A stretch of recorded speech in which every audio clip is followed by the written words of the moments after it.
Mannequin est un métier qui comporte de nombreux avantages, mais il y a également des choses que j'apprécie beaucoup moins dans ce métier. Et c'est ce que je vais vous partager dans cette vidéo, juste après ça.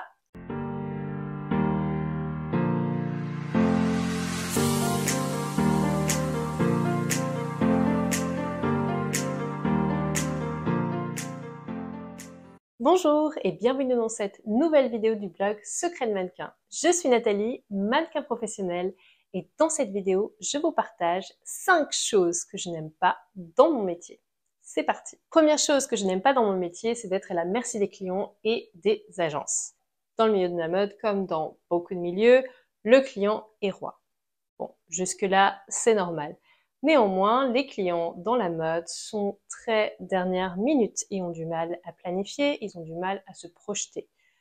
Cela donne des situations pour les mannequins qui sont parfois assez difficiles à vivre parce que beaucoup de choses sont à faire en dernière minute et dans l'urgence.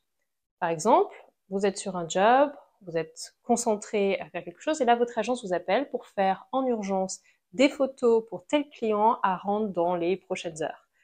Et vous êtes sur un job, donc c'est compliqué de bien faire ces photos, mais vous n'avez pas le choix. Vous êtes obligé de renvoyer ces photos le plus rapidement possible. Donc ça veut dire que vous êtes obligé de prendre une pause sur le job pour faire les photos qui sont demandées et les renvoyer au plus vite. C'est vrai que parfois c'est des situations qui sont pas forcément évidentes, ou alors vous recevez cet appel de votre agence, mais vous êtes ailleurs et vous n'avez pas la possibilité de le faire ou de bien le faire. Le fait de décrocher un prochain job va dépendre de la qualité des photos que vous allez envoyer en fonction de cette requête de dernière minute. Donc c'est vrai que ça peut être assez irritant et agaçant de se dire mais pourquoi on ne nous donne pas un petit peu plus de délai pour pouvoir répondre à cette demande. Ça peut être la même chose quand par exemple votre agence va vous appeler, hop, tel client a besoin là maintenant, là dans la prochaine demi-heure, dans la prochaine heure d'un mannequin qui soit chez lui. Donc du coup vous devez courir pour alors que vous avez prévu d'autres choses dans cette journée. Eh bien non, vous devez annuler tous vos plans et courir sur ce job ou courir à ce casting parce que c'est très urgent. Donc c'est vrai que ça peut être assez déconcertant de devoir annuler tous ces plans pour satisfaire les demandes de l'agence et les demandes du client. D'autre part, parfois les clients sont tellement indécis qu'ils vont vous mettre en option sur de nombreux jours parce qu'ils n'ont toujours pas défini la date et ils n'ont toujours pas défini avec quel mannequin ils vont faire la campagne. Donc ça donne des situations où votre agence va vous appeler pour bloquer les 15 prochains jours en option, donc sans savoir si vous allez avoir le travail. Cela veut dire que quand d'autres personnes sont intéressées par vous, eh bien, c'est un petit peu compliqué d'accepter parce que vous êtes déjà engagé par une option. Donc, vous pouvez potentiellement perdre du travail. Vous êtes déjà engagé par l'option qui n'est elle-même même pas sûre. Donc, c'est vrai que ça peut être assez irritant d'être à la merci totale de personnes qui ne savent absolument pas ce qu'elles veulent. Bien entendu, les agences ne font que transmettre les demandes des clients auprès des mannequins, mais c'est vrai que ça peut être des situations qui sont assez stressantes pour les mannequins. Tout ça à cause du fait que les clients ne sont pas forcément organisés et n'arrivent pas à se projeter suffisamment en amont. Deuxième aspect que je n'aime pas dans mon métier, c'est le fait de ne pas pouvoir faire des projets sur le long terme. Comme on l'a vu précédemment, quand vous êtes mannequin, il est compliqué de se projeter. Déjà, rien que à quelques jours près, parfois on ne sait même pas si on va travailler tel ou tel jour, on ne sait même pas à quelle heure on va commencer la veille.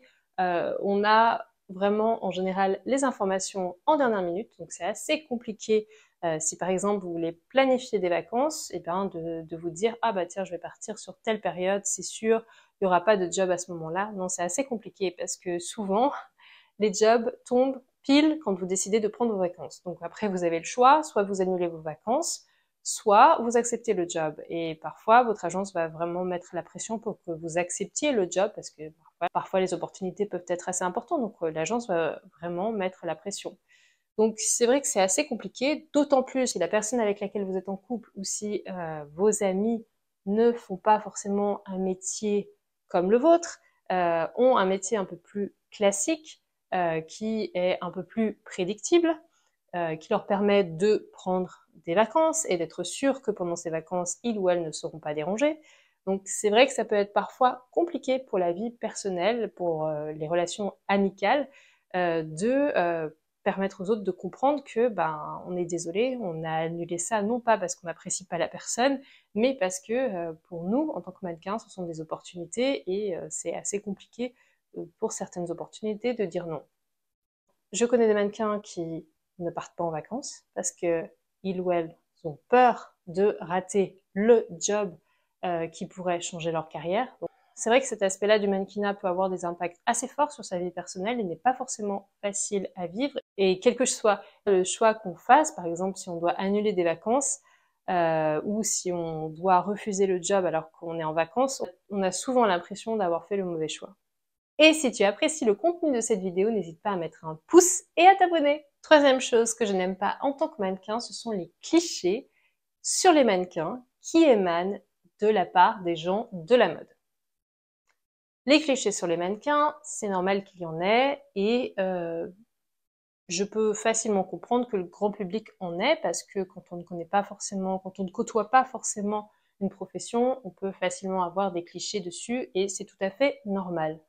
Néanmoins, j'ai beaucoup plus de mal à comprendre les clichés persistants des personnes qui travaillent fréquemment, voire quotidiennement, auprès des mannequins. Donc, bien entendu, les clichés sur l'alimentation, c'est quasi systématique quand vous êtes mannequin et que vous passez une journée avec l'équipe et qu'au moment du déjeuner, tout le monde se tourne vers votre assiette et va regarder, va commenter ce que vous allez mettre dans votre assiette, les quantités que vous allez manger. Et c'est quasi systématique en tant que mannequin que l'équipe s'attende à ce que vous mangez rien, ou parfois on vous commande même pas à manger parce qu'on pense que vous vous alimentez pas. Alors que ces gens travaillent quand même avec des mannequins et tous les mannequins ne sont pas anorexiques. Donc j'ai quand même du mal à comprendre ce qui se passe. Pareil sur un autre cliché qui dit que les mannequins sont forcément idiotes parce qu'elles sont mannequins, donc on peut pas être à la fois mannequin et intelligente. Et les réflexions où quand on pose des questions et que oui, on demande aux mannequins si elles font autre chose à côté du travail de mannequin ou si elles ont étudié et d'entendre des personnes dire ah tu as fait des études donc t'es pas bête. Bah, je trouve ça vraiment tellement déplacé en fait. Donc ça veut dire que toutes les personnes qui ne peuvent pas faire d'études sont forcément bêtes. Enfin je trouve que c'est vraiment voilà, ce sont des réflexions qui ont le don de m'irriter particulièrement, d'autant plus que voilà qu'elles émanent des personnes de la mode et qui sont vraiment tellement clichés en fait. Bon, ça c'est ma vision personnelle, mais on ne mesure pas l'intelligence d'une personne au niveau universitaire qu'elle a. Certaines personnes sont très douées, mais vont pas forcément faire d'études. Et c'est comme ça, mais ça ne veut pas dire que la personne n'est pas intelligente. Donc, enfin, c'est vrai que voilà, c'est quelque chose avec lequel j'ai beaucoup de mal et c'est quelque chose avec lequel on est très souvent confronté. Donc, quasi systématiquement pour l'alimentation et pour ce qui est du QI intellectuel des mannequins aussi assez fréquemment. Quatrième chose que je n'aime pas dans mon métier, c'est le fait que souvent les jobs tombent tous le même jour. Il y a des fois, quand on est mannequin, où on peut traverser un mois qui est un peu plus calme et tout d'un coup, on a une proposition sur un jour, et puis après on a une autre proposition, mais en fait elle est sur le même jour. Et puis après encore une autre proposition de travail, mais elle est encore sur le même jour. Donc c'est vrai que ça peut être assez frustrant de se dire que on a toutes ces propositions de travail, mais qu'au final on ne peut en choisir qu'une, et que si ça avait été un petit peu plus dispatché sur le mois, ça aurait été beaucoup plus pratique pour nous. Donc c'est vrai que c'est le côté aléatoire de ce métier qui fait que voilà, c'est pas forcément toujours facile et c'est très frustrant de souvent devoir refuser des opportunités. Certains mois peuvent être assez calmes et on doit quand même malgré tout refuser des opportunités qui se présentent à nous. Cinquième et dernière chose que je n'aime pas dans mon métier, c'est le fait de devoir se battre pour pouvoir être payé. Certaines agences de mannequins ne sont malheureusement pas honnêtes et vont trouver tout un tas d'excuses pour garder l'argent que vous avez gagné le plus longtemps possible dans leur compte en banque. Certaines agences vont par exemple abuser sur les frais. Donc il est normal en tant que mannequin d'avoir des frais parce que quand l'agence vous lance, elle va engager un certain nombre de frais et ces frais sont censés être déduits de vos salaires. Donc ça c'est normal. Mais ce qui n'est pas normal, c'est que certaines agences abusent au niveau du nombre de frais qu'elles demandent aux mannequins. Et certains mannequins travaillent pendant des mois et des mois et des mois et des mois et les frais ne sont jamais remboursés. Donc ça, ce n'est absolument pas normal. D'autres agences vont faire croire à leurs mannequins qu'il va falloir que sur leur compte de l'agence, il faut qu'elles atteignent un certain montant pour pouvoir être payées. Donc par exemple, il faut qu'elles atteignent 2000 € de gains pour pouvoir être payées par l'agence. Donc ça, ce n'est aussi pas normal du tout. Et ce qui m'énerve particulièrement, c'est que les agences vont jouer sur le fait que soit les mannequins sont étrangères et donc ne comprennent pas forcément les règles françaises, soit les mannequins sont françaises mais elles sont très jeunes et très naïves et donc elles vont pas forcément se battre ou demander à l'agence leur règlement.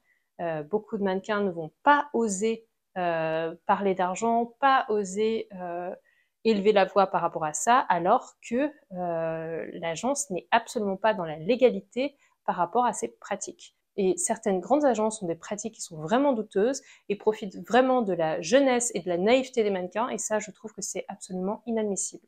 Nous avons donc vu les 5 choses que je n'apprécie absolument pas dans mon métier. Et si malgré cette vidéo et tous les aspects négatifs que j'ai évoqués, tu souhaites toujours devenir mannequin, j'ai quelque chose pour toi.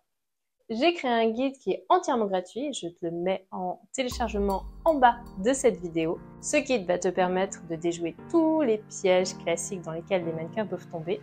Ce guide va également te permettre de définir la catégorie qui est adaptée à ton profil et de commencer à préparer une candidature qui pourra intéresser les agences de mannequins. Je te remercie beaucoup pour ton attention et je te dis à tout bientôt sur le blog Secret de Mannequin. À tout bientôt. Ciao!